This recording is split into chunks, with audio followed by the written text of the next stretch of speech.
Hi friends, Rupali पाककलेमध्ये तुमचं स्वागत आहे। मी रुपाली आज तुम्हाला करून दाखवणार आहे मटारच्या सालीपासून सूप।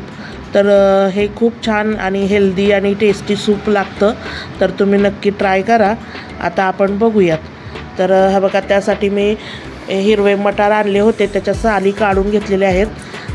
तर आता हे स्वच्छ धुवून घेतलेले आहेत मटारच्या साली, आणि खराब असतील तर त्या टाकून दिलेल्या आहेत आणि चांगल्या निवडून स्वच्छ धुवून घेतलेल्या आहेत ह्या साली। तर आपण याचं सूप बनवणार आहोत। आपण नॉर्मली आपण हे आणलं मटार सोलले की टाकूनच देतो, तर असं न करता याचं खूप छान सूप तयार होतं। आता आजपासून तुम्ही कधीही या साली टाकणार नाही, ही माझी खात्री आहे। तर बघा, कढईत आपण थोडंसं तेल टाकलेलं आहे। तेल चांगलं गरम झालं की त्यात कांदा आणि लसूण घालून घेतलेला आहे। बघू शकता, लसणाचे बारीक तुकडे आणि एक कांदा कापून घेतलेला होता।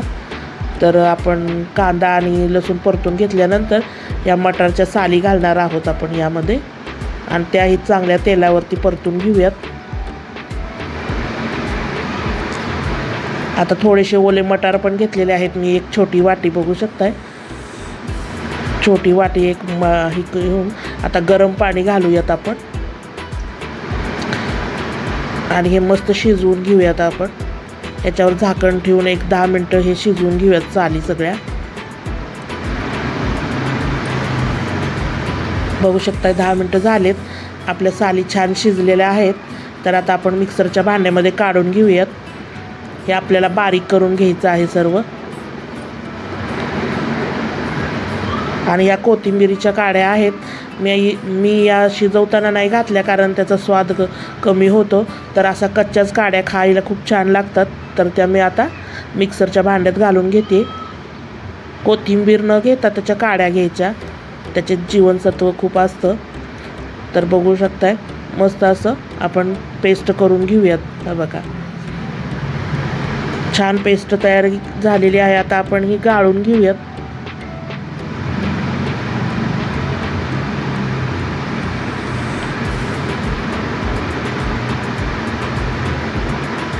गाळणीतून छान गाळून घ्यायचं, चोथा बाहेर निघतो त्या सालीचा मटारच्या।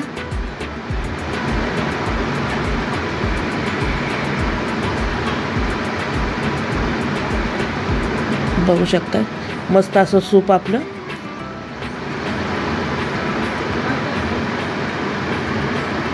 गाळून घेतलेलं आहे। बघू शकता, आता आपण गॅस चालू करून याला उकळी आणणार आहोत।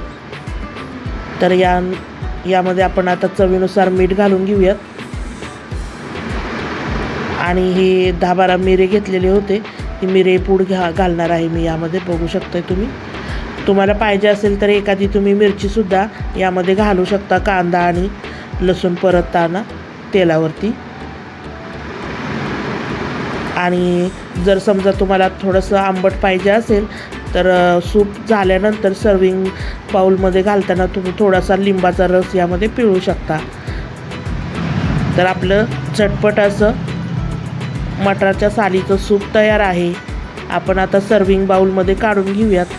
कसं वाटलं मटारच्या सालींचं सूप मला नक्की कमेंट करून सांगा। माझ्या व्हिडिओला लाईक करा, शेअर करा, माझ्या चॅनलला सबस्क्राईब करा रुपाली पाककलेला, आणि बेल आयकॉनही दाबा, म्हणजे असेच नवनवीन रेसिपीचे नोटिफिकेशन तुम्हाला मिळेल, आणि असेच नवनवीन पदार्थ दाखवण्याची मला प्रेरणा मिळेल। तर हा व्हिडिओ बघितल्याबद्दल खूप खूप थँक्यू। या सूप प्यायला गरमागरम।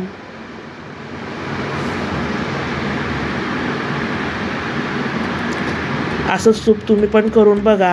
हा बघा, सर्विंग बाउलमध्ये घेतल्यानंतर थोडीशी कोथिंबीर घालून हे रेडी आहे आपलं सूप पिण्यासाठी। तुम्ही पण नक्की करून बघा।